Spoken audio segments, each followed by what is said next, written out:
subscribe official iNews channel. Dan jangan lupa klik tombol notifikasinya. Pemirsa, pelaku penganiayaan bocah 2 tahun di Sindang Jaya, Pasar Kemis, Tangerang, Banten akhirnya ditangkap jajaran Polresta Tangerang. Balita Malang dianiaya hanya karena tak sengaja menjatuhkan ponsel milik pelaku.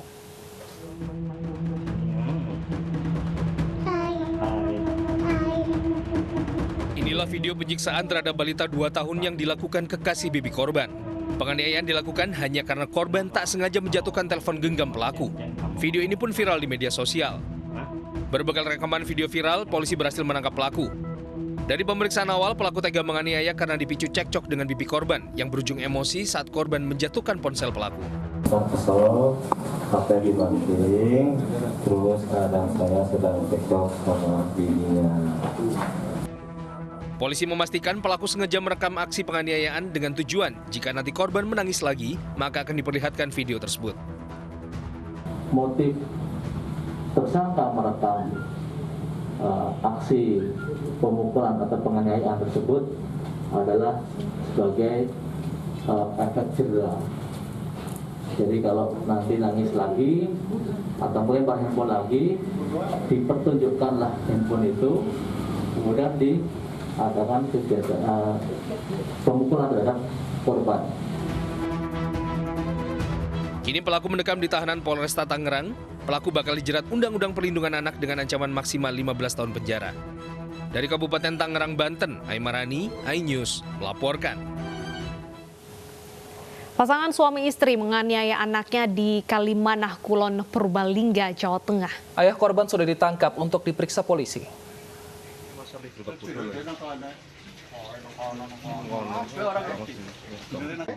Rumah sederhana ini menjadi saksi atas kejamnya pasangan suami istri Ahmad Pratikno dan Weli Mimosa. Keduanya menganiaya anak kandungnya dengan mengurung dan merantai di rumah mereka.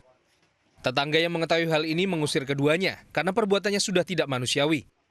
Menurut tetangga, bocah 7 tahun dikurung dan kakinya dirantai selama 3 hari.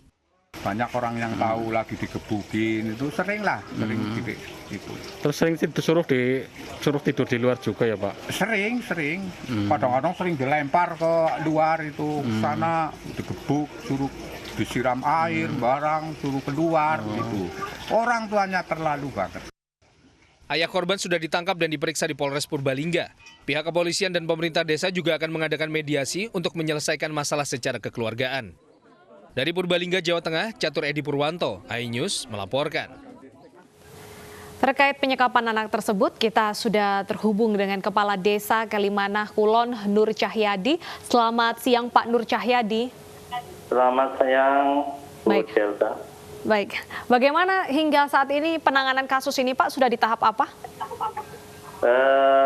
Si korban sudah dikembalikan ke orang tuanya yang diurus oleh mbahnya. Kondisi sekarang alhamdulillah sudah baik, sudah ada perbaikan. Fisikis korban juga sudah seperti semula lah, sudah baik juga. Nah, kalau untuk orang tuanya ini laporan terakhir kan ayahnya ini diperiksa polisi. Lalu bagaimana dengan ibunya, Pak? Ibunya sementara sudah dipulangkan, terus ayahnya masih diamankan oleh Polres Purbalingga.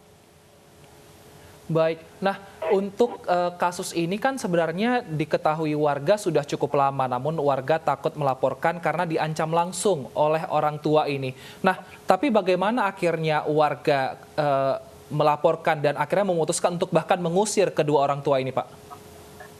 Ya, memang masalah tersebut memang sudah lama terjadi, yang mungkin kemarin puncak ya di saat terjadi penyekapan atau di perantaian anak tersebut. Nah, sekarang sudah dimediasi oleh pihak kepolisian, khususnya Kapolres Purbalingga dan juga jajaran pemerintahan desa yang nantinya juga akan ditindaklanjuti mediasi dengan masyarakat Desa Kalimanah Kulon. Berdasarkan keterangan dari pelaku, apa saja alasan mereka menganiaya anaknya sendiri? Anak tersebut menurut keterangan pelaku, anaknya nakal atau bandel. Ini sebenarnya ya pada umumnya anak ya terkadang seperti itu. Mungkin karena kondisi yang saat-saat ini memang ayahnya juga bekerja, kemudian ibunya juga bekerja. Akhirnya kan anak tersebut mungkin ya memiliki keinginan untuk seperti anak-anak yang semula, yang seperti anak-anak yang lain. Berarti tidak ada kenakalan yang tidak wajar, ibaratnya seperti itu ya Pak? Tidak, insya Allah ya sama dengan teman-temannya yang lain. Hanya rewel gitu. Kalau untuk kedua orang tuanya sendiri sehari-hari ini bagaimana karakternya? Apakah memang sudah terlihat temperamen di masyarakat? Iya, ya memang kondisi ayah terkadang itu ya temperamen. Dia peneguran kurang sosialisasi dengan masyarakat, kemudian jarang berinteraksi dengan tangga samping kanan kiri. Ini yang memicu menjadi penyebab dari permasalahan-permasalahan di yang kemarin, puncaknya yang kemarin. Baik, nah kalau untuk kondisi sang anak saat ini, apakah ada pendampingan dari pihak kepala desa agar hal ini tidak terulang kembali Pak, karena sudah dikembalikan ke orang tuanya?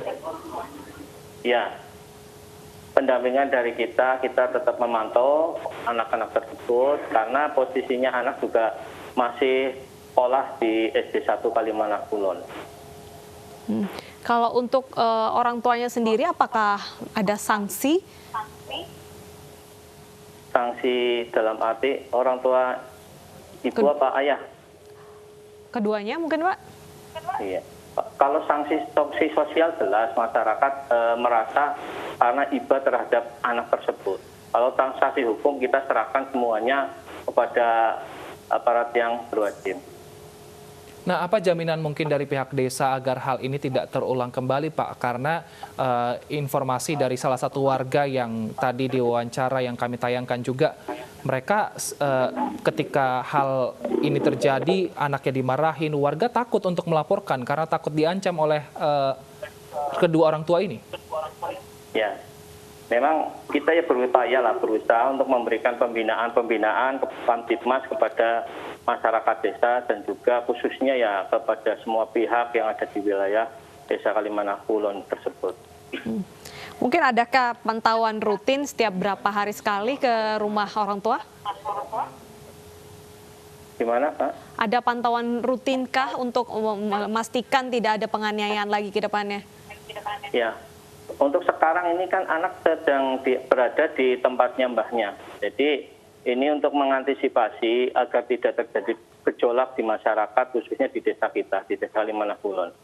Baik, terima kasih Pak Nur atas informasinya. Terima kasih juga sudah bergabung di iNews Siang.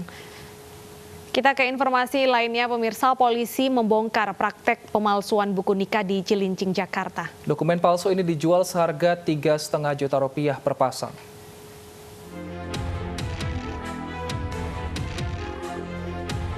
Polisi membongkar praktik pemalsuan buku nikah di Cilincing, Jakarta. 80 buah buku nikah palsu, 2.800 lembar sampul buku nikah, plastik laminating, stiker hologram bergambar Garuda, dan seperangkat komputer serta mesin pencetak disita sebagai barang bukti. 7 tersangka ditangkap terpisah di Jakarta dan Subang telah menjual 500 buku nikah sejak 2015 lalu. Buku nikah palsu dihargai Rp3,5 juta per pasang. Praktik ilegal ini laris manis karena dipakai untuk memenuhi berbagai persyaratan seperti pengajuan biaya kredit, pembuatan akte, BPJS, dan lainnya. Atau pembeli yang ingin membuat buku nikah untuk melengkapi administrasi, penerbitan akte kelahiran, kartu keluarga, BPJS, KIP, anak dan bukti perkawinan atau pernikahan. Jual sebesar Rp3.500.000 dan pembuatan ini sudah dilakukan sejak tahun 2015. Diperkirakan sudah mencetak atau menjual sekitar 500 buku nikah. Dirjen Bimas Islam menilai buku nikah palsu bisa dibedakan dengan mudah dari sejumlah ciri seperti stiker hologram yang tidak mudah terkelupas, invisible ink di tiap lembar buku, kode keabsahan yang terkoneksi. Kode QR ini kalau di scan itu dia nge-link ke aplikasi SIM, sistem informasi manajemen nikah. Jadi tidak mungkin bisa dipalsukan. Para pelaku dikenakan pasal 263 KUHP tentang pemalsuan dengan ancaman 6 tahun penjara. Dari Jakarta, Hendra Kurniawan, iNews melaporkan. Ya, pemirsa, informasi berikut ini adalah bukti dari cinta kasih istri pada suami. Di Lubuk Linggau, Sumatera Selatan, seorang istri rela mendonorkan ginjal untuk suaminya yang sedang terbaring sakit.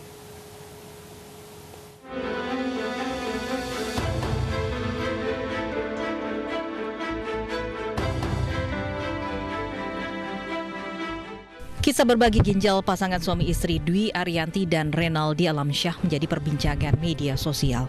Keikhlasan sang istri rela hidup dengan satu ginjalnya demi sang suami menjadi kisah yang inspiratif. Dalam unggahan video akun TikTok @Yunitarus, dalam perawatannya sang istri selalu menemani suami yang didiagnosa menderita penyakit ginjal tapal kuda atau ginjal yang menyatu sejak Januari 2020. Diketahui sang suami merupakan anggota Polri yang bertugas di Polres Lubuk Linggau. Upaya penyembuhan ke sejumlah rumah sakit pun tak membuahkan hasil, hingga kondisinya semakin memburuk, di mana 5 bulan terakhir harus menjalani cuci darah 3 kali dalam seminggu, sehingga perlu dilakukan transplantasi ginjal. Karena sedih dan tidak tega melihat kondisi kesehatan suaminya yang kian hari kian memburuk, Dwi Ariyanti akhirnya rela mendonorkan ginjalnya kepada sang suami. Pernah mencoba orang lain, bukan orang lain, mesti keluarga, untuk jadi pendonor. Tapi dalam advokasi ternyata tidak cocok. Akhirnya Prof bilang, kenapa tidak ibu saja? Karena mungkin karena kita jodoh, darah kita sama. Akhirnya si Prof bilang, kan darah ibu sama, kenapa nggak ibu aja? Karena resiko pendonor pun tidak ada, semua kan baik-baik aja. Kita cuma harus menjaga pola makan dan gaya hidup. Saat ini kondisi Dwi Ariyanti Pratiwi pasca operasi sudah membaik dan diperbolehkan pulang. Sementara suaminya Renaldi masih menjalani perawatan intensif selama 3 bulan di Rumah Sakit Siloam, Jakarta. Dari Lubuk Linggau, Sumatera Selatan, Amri Wijaya, iNews melaporkan. 153 jenazah yang dimakamkan di TPU khusus COVID-19 Cikadut, Cimahi, Jawa Barat dipindah ke tempat pemakaman umum. Kenapa hal ini bisa terjadi? Temukan jawabannya usai jeda berikut.